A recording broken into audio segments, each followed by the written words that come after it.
Jack a emmené son fils au bureau pour la première fois, mais il ne l'a pas laissé jouer là-bas. Il l'a plutôt fait travailler comme son secrétaire. En fait, son fils n'était pas allé à la maternelle ce jour-là. Alors pour le punir, Jack lui a donné une tâche. Va imprimer 5 copies de ce fichier. Le petit garçon, dès qu'il est arrivé dans le hall, a été surpris, car il ne savait même pas où se trouvait l'imprimante. Et pire encore, il a perdu le fichier, dont il n'y avait qu'une seule copie. Quand Jack l'a su, il a renvoyé son fils dans un accès de colère. L'enfant s'est mis à pleurer sur place. Puis Jack l'a calmé doucement en disant que le travail des enfants est d'aller à l'école.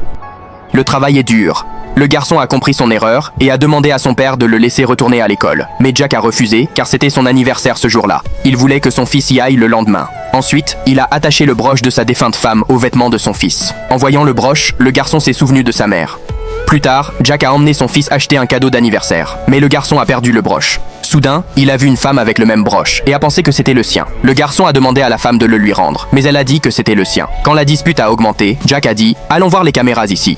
Ils allèrent vérifier les caméras, mais la femme se souvint qu'elle devait célébrer l'anniversaire de sa fille. Alors elle refusa et commença à partir. C'est alors que le petit garçon fouilla dans sa poche et vit que le broche était bien là. Jack fut soudain perplexe, car ce broche avait été fait par sa femme elle-même. Alors comment cette femme pouvait-elle avoir exactement le même? Il voulait aller lui demander, mais elle était déjà partie. Jack pensa qu'il ne la rencontrerait probablement jamais. Cependant, le lendemain, quand la femme revenait après avoir déposé sa fille, elle n'avait pas eu le temps de se maquiller. Elle regarda autour, ne vit personne et utilisa la fenêtre de la voiture comme miroir.